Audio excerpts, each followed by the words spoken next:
Hey everyone, it's Priyanka. Welcome to my channel.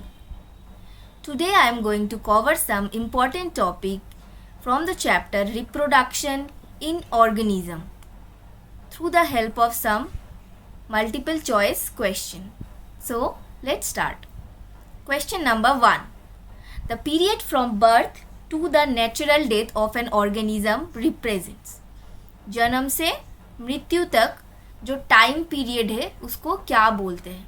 First option is reproductive phase, second option life cycle, third option life span and the fourth option is life style. तो reproductive phase क्या है? Life cycle का एक particular phase है जहाँ पे organism reproduction के लिए कैपेबल होते हैं. तो ये होल लाइफ साइकिल को नहीं कवर करते. लाइफ साइकिल क्या है? एक टोटल लाइफ स्पैन में जो जो स्टेजेस हम लोग देखते हैं, जो जो इंसिडेंट होता है, उस टोटल चेंजेस को हम लोग लाइफ साइकिल बोलते हैं. नेक्स्ट क्या है? Life span. नाउ पीरियड जो है मतलब टाइम पीरियड, उसके साथ कौन जाता है? स्पैन. जो टोटल टाइम पीरियड है जन्म से मृत्यु तक, उसको क्या बोलते हैं? लाइफ स्पैन बोलते हैं. So this is the correct option. Let's check the fourth one. Life style. Life style मतलब जीने का तरीका. तो वो हम लोग जन्म से मृत्यु तक का टाइम पीरियड को डिनोट नहीं करते. तो this is also a wrong option. Option C is the correct one. Now come to the next question. Question number 2. Find out the organism with highest life span.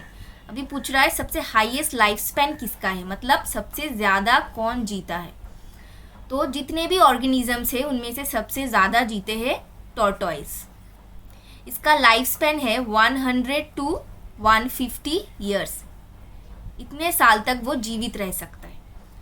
Next option भी देख लेते हैं. Horse जैसे दिया है, इसका होता है जनरली 25 to 30 ईयर्स, जो इंडियन हॉर्स होते हैं.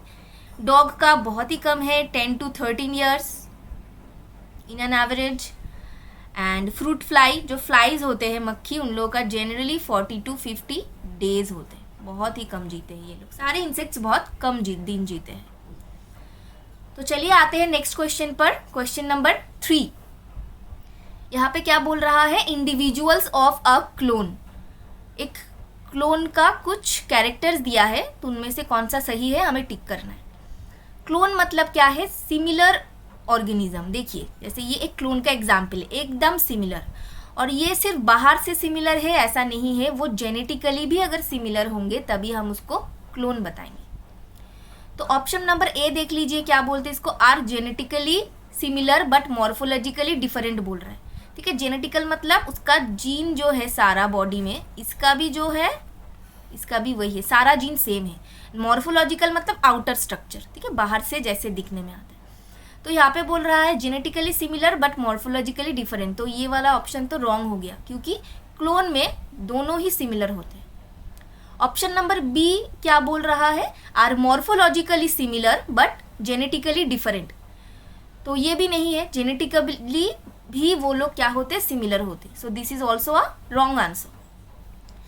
Now let's see the option number C. Are morphologically and genetically similar. Now this seems to be the correct one, क्योंकि यहाँ पे दोनों सिमिलर बोल रहे हैं.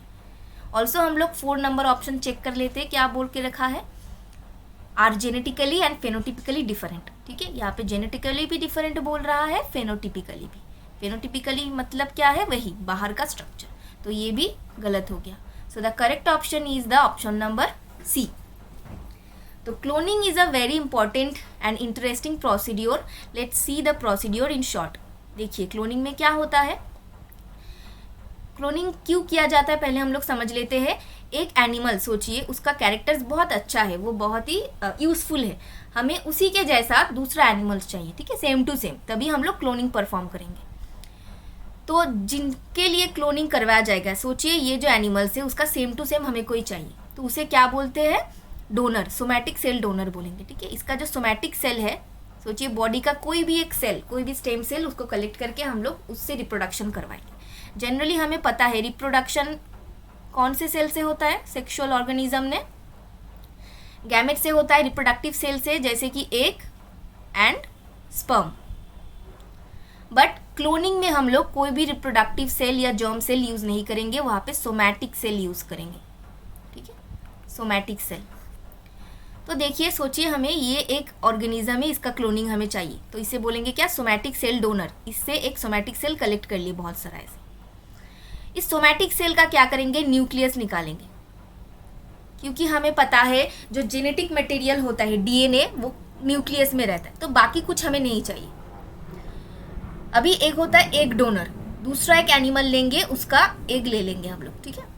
इस एग का न्यूक्लियस बाहर रख देंगे, न्यूक्लियस काट के बाहर रख देंगे, और इसमें इसका न्यूक्लियस फिट कर देंगे। देखिए, इसका सेल में, इसके एग में इसका न्यूक्लियस फिट करवाया गया, ठीक है, अंदर डालिए। अभी एग इसका और न्यूक्लियस इसका न्यूक्लियस बाहर कर दिए। अभी ये एक कंप्लीट एग है, ठीक है। इसको क्या करेंगे, इसको कल्चर करेंगे, फिर ये ग्रो करेगा, माइटोसिस करेगा, करके एक ब्लास्टोसिस्ट बनाएगा, मतलब कि एम्ब्रायो बनाएगा। अभी एक सेल धीरे धीरे क्या होगा, ग्रो करेगा तो एम्ब्रायो बनेगा छोटा सा। फिर थोड़ा सा जब वो ब्लास्टोसिस्ट कंडीशन में आ जाएगा, फिर उसको दूसरे एक बॉडी लेंगे, उसे बोलते क्या, फॉस्टर मदर, जो कि कैपेबल है रिप्रोडक्शन के लिए, मैच्योर है इनफ, ठीक है, रिप्रोडक्शन कर सकता है। उसके यूटेरस में हम लोग क्या करेंगे, इसको फिट कर देंगे, इस एम्ब्रायो को डाल देंगे।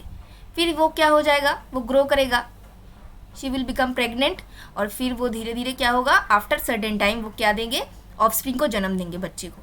अभी जितना भी बच्चा वो जन्म देगा वो सारा किसका क्लोन होगा, इस ऑर्गेनिज्म का क्लोन होगा। देखिए, सिमिलर एकदम है, इसका जीन भी सिमिलर होगा इसकी तरह, और इसका जो भी आउटर स्ट्रक्चर है, मॉर्फोलॉजी, सारा का सारा सिमिलर, ठीक है। इस प्रोसीड्यूर को हम लोग क्या बोलते हैं, क्लोनिंग बोलते हैं। तो आइए नेक्स्ट क्वेश्चन में आते हैं, question number 4। In monerans, example bacteria and protist, जैसे कि एमीबा, पैरामोसियम एंड यूग्लिना, इनके जो एसेक्सुअल रिप्रोडक्शन होते हैं वो कौन से मेथड्स में होते हैं।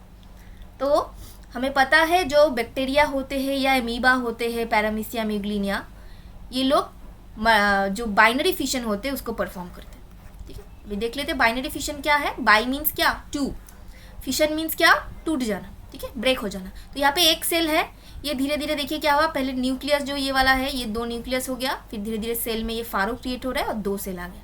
जब एक से डिवाइड होकर 2 सेल बनता है ऐसे, और ऐसे रिप्रोडक्शन होता है, इसे क्या बोलते हैं हम लोग, बाइनरी फिशन। और ये बैक्टीरिया में और प्रोटिस्ट में देखा जाता है। Now let's see the next question, question number 5। Which of the following is cultivated through vegetative propagation? तो वेजिटेटिव प्रोपगेशन क्या है, पहले ये समझ लेते हैं। अगर प्लांट का, ठीक है, ये एक रिप्रोडक्शन का टाइप है, असेक्सुअल रिप्रोडक्शन का टाइप है, और किस में देखा जाता है, प्लांट्स में देखा जाता है ये वाला।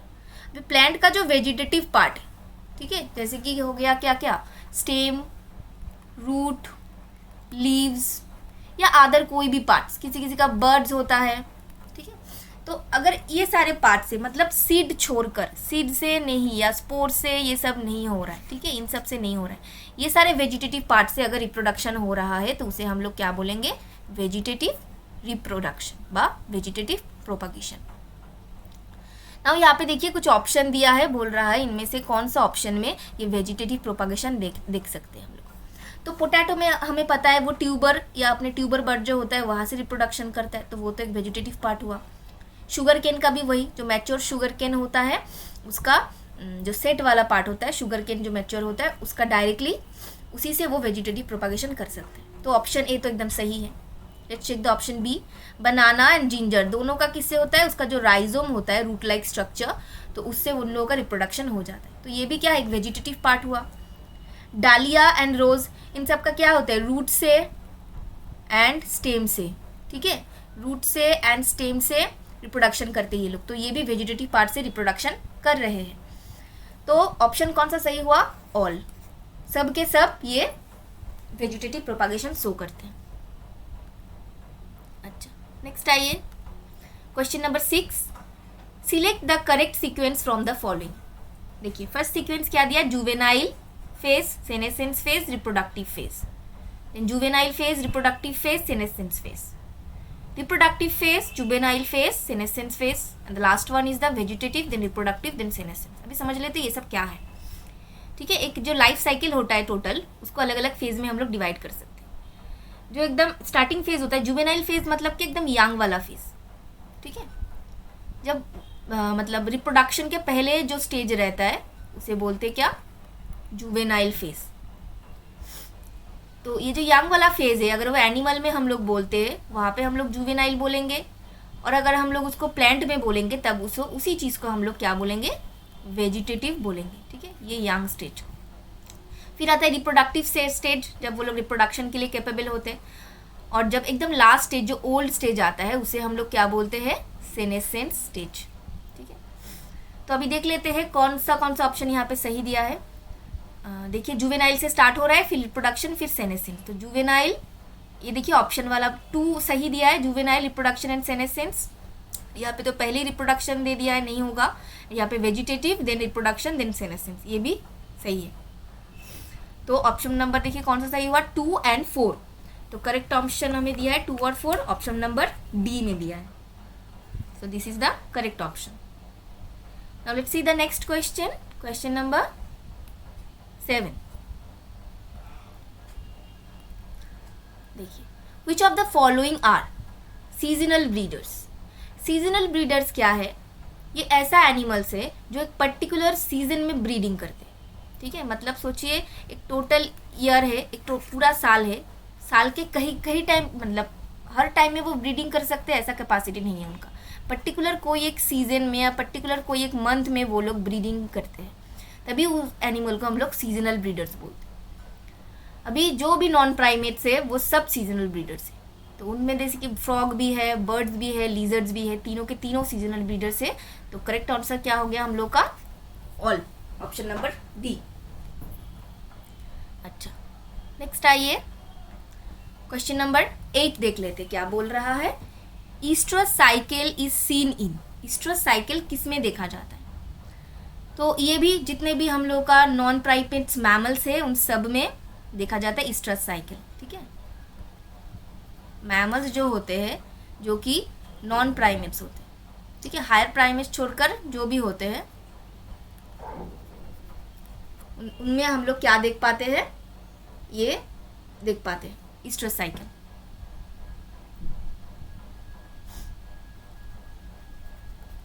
एक्सेप्ट हायर प्राइमेट्स, ठीक है। हायर प्राइमेट्स में कौन कौन आते हैं, ह्यूमन, एप्स, ये सब हायर प्राइमेट्स में आते हैं। तो उनको छोड़कर जितना भी मैमल्स है वो सब में ईस्ट्रस साइकिल हम लोग देख पाते हैं, ठीक है। तो यहाँ पे देखिए सारे के सारे वैसे एग्जाम्पल देके रखे हैं, सारे के सारे मैमल्स हैं, cows, sheep, rat, deer, dogs, tiger. तो ऑप्शंस कौन सा सही होगा, ऑल। तो यहाँ पे हम लोग देख लेते हैं ईस्ट्रस साइकिल क्या है। ईस्ट्रस साइकिल मतलब एक रिप्रोडक्टिव साइकिल होता है इन लोगों में, मैमल्स का जो रिप्रोडक्टिव साइकिल होता है उसे ईस्ट्रस साइकिल बोलते हैं। अभी उसमें 4 फेजेस होते हैं, ठीक है। एक होता है आपका प्रोईस्ट्रस, नेक्स्ट होता है आपका ईस्ट्रस, थर्ड होता है आपका मेटाईस्ट्रस, एंड फोर्थ होता है आपका डाईस्ट्रस, ठीक है, मेटीस्ट्रस। अच्छा, तो देख लीजिए यहाँ पे प्रोईस्ट्रस में ये लोग क्या करते हैं, ये एक हीटिंग सीजन होता है, मतलब हीट मतलब क्या, इस टाइम पे ये लोग मेटिंग करते हैं, ठीक है, रेडी रहते हैं मेटिंग के लिए। अभी नेक्स्ट आता है आपका ईस्ट्रस साइकिल। ईस्ट्रस स्टेज जो होता है वहाँ पे क्या होता है, कॉर्पस ल्यूटियम एकदम नॉर्मल हो जाता है। अगर मेटिंग नहीं हुआ तो कॉर्पस ल्यूटियम नॉर्मल हो जाता है, वो डिक्लाइन हो जाता है, सारा जो हार्मोन्स है वो सब डिक्लाइन कर जाते हैं। यहाँ पे देखिए ये हीटिंग सीजन, देखिए ये हार्मोन्स एकदम पिक पे है, ठीक है, फिर उसके बाद ये डिक्लाइन करने लगता है हार्मोन, इसे बोलते हैं क्या, ईस्ट्रस स्टेज। नेक्स्ट आता है मेटाईस्ट्रस स्टेज। मेटाईस्ट्रस में क्या होता है, इसमें प्रेगनेंसी आ जाती है, ब्रीडिंग सीजन है यहाँ पे, ठीक है। अगर वो इस टाइम पे प्रोईस्ट्रस में मेटिंग कर चुका है तो यहाँ पे क्या होगा, ये ब्रीडिंग सीजन है, यहाँ पे वो लोग ब्रीडिंग करते हैं। और डाईस्ट्रस मतलब क्या है, ये सीजन नॉन ब्रीडिंग सीजन है, ठीक है, नॉन ब्रीडिंग, यहाँ पे कुछ ब्रीडिंग नहीं हो सकता, यहाँ पे कोई रिप्रोडक्टिव कोई भी परफॉर्मेंस यहाँ पे नहीं हो सकता। तो इस टोटल चारों जो फेज जिस साइकिल में देखा जाता है उसे क्या बोलते हैं, ईस्ट्रस साइकिल। नेक्स्ट आइए क्वेश्चन नंबर 9 देख लेते हैं।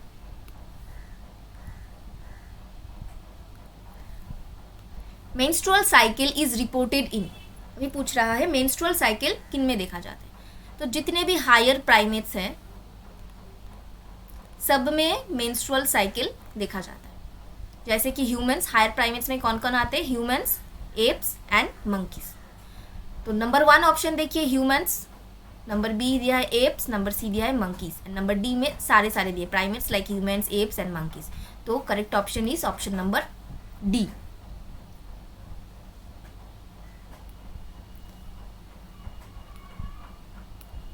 हाँ, अच्छा, तो मेंस्ट्रुअल साइकिल यहाँ पे देख लेते हैं क्या है। मेंस्ट्रुअल साइकिल में जनरली हार्मोनल चेंजेस जो आता है, ये वाले पिक्चर में देखिए यहाँ पे मेंस्ट्रुअल साइकिल में इसका भी क्या क्या फेज़ है, बहुत सारे फेज़ होते हैं, मेनली फॉलिकुलर फेज़ होते हैं और ल्यूटियल फेज़ होते हैं। ठीक है, एक है आपका फॉलिकुलर फेज़, ओके, और एक है आपका ल्यूटियल फेज़। ठीक है, फॉलिकुलर फेज़ में क्या होता है, फॉलिकल धीरे धीरे ग्रो करता है, जो ओवरी होता है, जरा देखिए ये यूटेरस, ठीक है, ये ओवरी, ठीक है, ओवरी, ये जो स्ट्रक्चर है ये है यूटेरस। ठीक है, यहाँ पे क्या रहता है, यहाँ पे जो भी बेबी होता है वो बेबी यहाँ पे रहता है, इसे बोलते हैं क्या, यूटेरस। यहाँ पे इम्प्लांटेशन होता है और यहाँ से क्या आता है, एग रिलीज होके यहाँ से आते हैं यहाँ पर।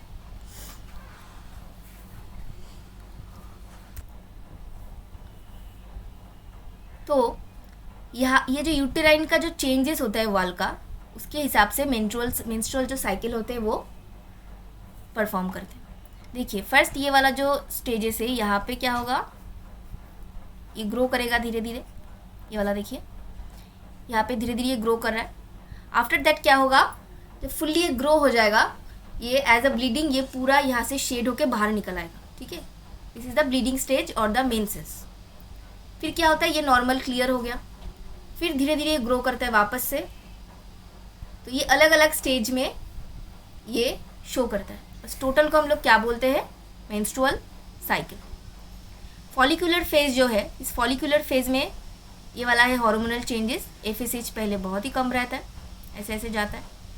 यहाँ पे देखिए एलएच का सर्च जब होता है तब क्या होता है, ओव्यूलेशन होता है, मतलब ओवम बाहर रिलीज होता है, और इस टाइम पे अगर मेटिंग होता है तभी प्रेगनेंसी पॉसिबल है, अदरवाइज पॉसिबल नहीं है। फिर क्या है, जब ये ओव्यूलेशन हो जाता है फिर आगे जब बढ़ता है, ये है क्या बोलते हैं इसको, कॉर्पस ल्यूटियम। ये जो फॉलिकल है ये फॉलिकुलर धीरे धीरे कोलैप्स होना स्टार्ट कर देता है, तो इसे बोलते हैं फॉलिकुलर फेज, क्योंकि देखिए फॉलिकल का चेंज हो रहा है, धीरे धीरे ग्रो कर रहा है, और क्योंकि ये फॉलिकल आफ्टर ओव्यूलेशन चेंज हो जाता है कॉर्पस ल्यूटियम में, तो इसे बोलते हैं क्या, ल्यूटियल फेज।